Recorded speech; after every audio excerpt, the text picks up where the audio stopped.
서양 사람들에게 삶이라는 것은 임하는 것을 말합니다.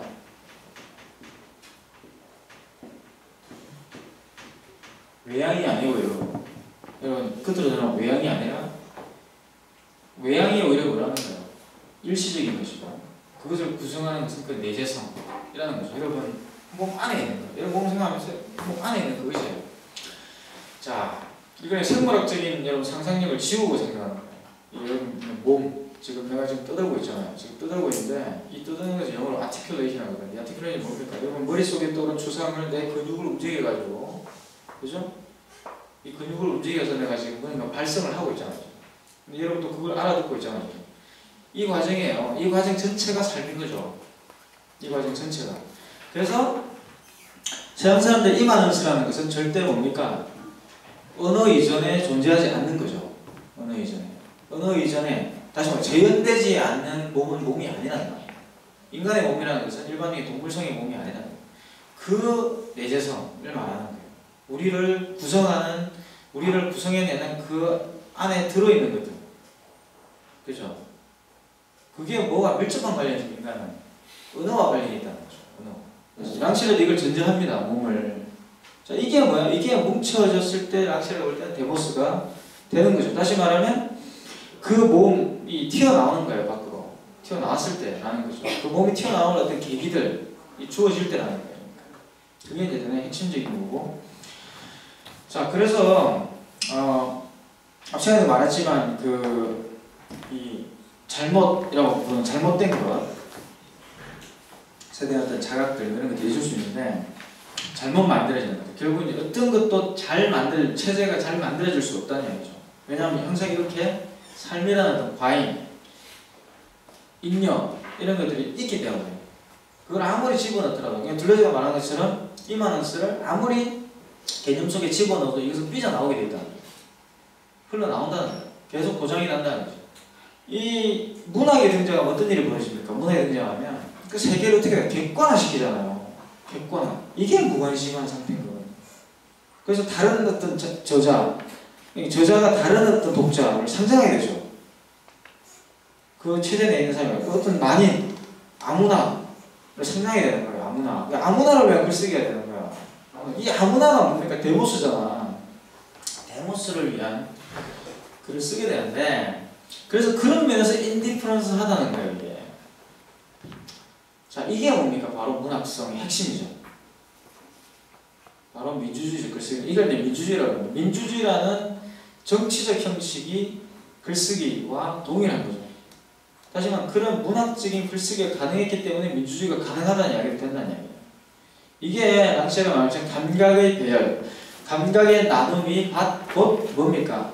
그 해당 시기의 미학이 곧 뭐예요? 그 정치체, 정치적인 패러다임과 동일할 수 있는 근거죠, 이게. 그러면서 이제 예를 드는 게 플로베르 예를 들어요, 랑시가. 예를 들어서 사물이 주인공이에요, 사물이. 뭐 조친문처럼 이제 사물이 주인공이 돼가지고 사물이 막 말을 하고 막 이렇게 되는 거고, 또 정확하게 말하면 묘사죠, 묘사가 이루어지는데 그 묘사라는 것이 공평하게, 이거 블루베르를 읽어보시면 정말 이 한 10페이지 읽는데 지기고 죽죠, 그죠?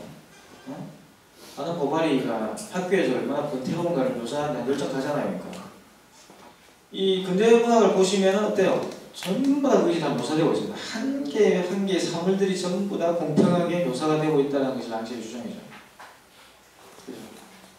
그죠? 특징, 근대문학의 특징, 묘사가 이루어진다.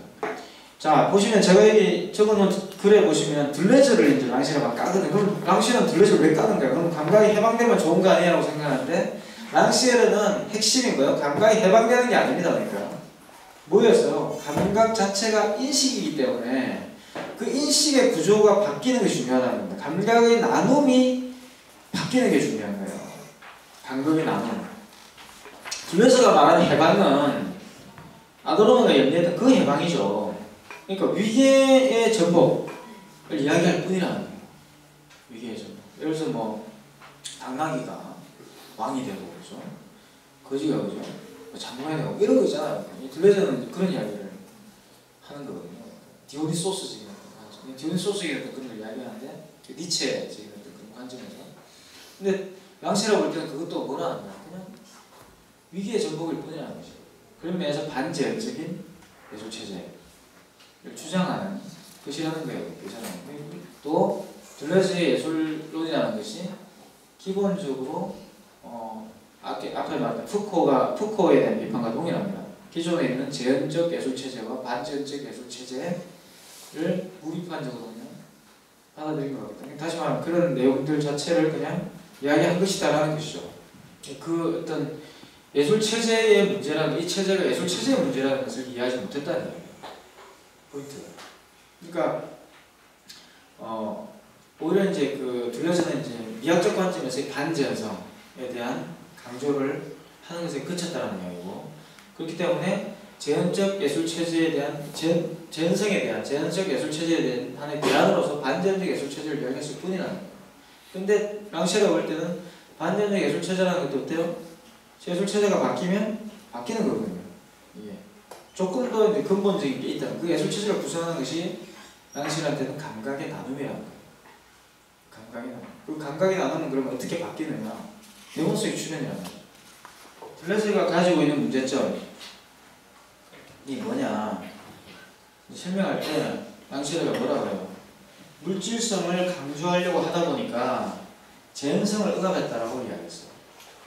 그게 이제 랑시르가 볼 때는 반제한적 예술 체제 문제점이에요. 그러니까 제한이라는 것이 죄가 안 된다는 겁니다.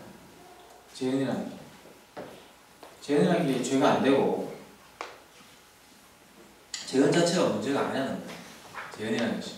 그러니까 제한과 어떻게 보면 반제한은 이제 제한일 수가 있기 때문에 제한과 물질성이라는 것을 대립적으로 본다는 것이 자기는 맞지 않다고 생각해요. 랑시는 뭐라고 볼까요? 물질성과 제한성이 사실은 같은 부분이 있는 거죠. 그게 뭘까요? 그게 바로 감각이에요. 감각. 랑시는 뭘 거부해요? 정치적 예술과 정치적이지 않은 예술을 구분합니다. 아니 그 구분 자체를 거부하죠. 마지막 랑시에게는 예술은 뭐야? 정치적인 거예요. 본질상. 어떤 면에서 정치적입니다. 감각의 나눔을 바꿀 때 정치인 거죠. 그렇지 않을 때는 그 예술 체제를 계속 반복 생산하게 되죠. 그리고 이제 거기에서 새로운 것을 추구해 갈 때 예술이 뭘 만들어냅니까? 데모스와 같은 감각, 미학적 차원을 만들어내게 되고 그 미학적 차원이 데모스를 추동해낼 수가 있죠. 랑시에르는 미학과 윤리를 같은 걸로 봅니다. 그러니까 미학의 위치에 있지 않을 때 랑시에르는 정치예요. 이게 이제 미학과 정치의 관계예요. 그러니까 미학은 뭐야? 우리들에게 좋고 나쁨, 예쁘고 추함 이런 거 주잖아요. 이 랑시에르는 이 감각이라는 것 자체가 좋고 나쁘고가 있는 게 아니라는 거예요. 이 감각이라는 것 자체가 그 위기에 맞춰서 질서정연하게 이루어져 있다면 그것은 좋은 감각이 되는 거죠. 그러니까 사회에서 통념적으로 좋은 감각으로 받아들여지는 거고, 나쁜 감각이라는 것은 그 위치에 가 있지 않는 감각이에요. 그 위치에 가 있지 않는. 그러니까 예술은 소극적이든 적극적이든 이걸 실천한다는 것이 랑시르예요. 이 몫을 많이 가지고서 훌륭한 자기들로 구성되어 있는 그런 것을 뭐라 부르냐? 공동체죠. 이 공동체가 공동체를 구성하는 것 관련이 있다고 합니다. 뭐가요? 미학이.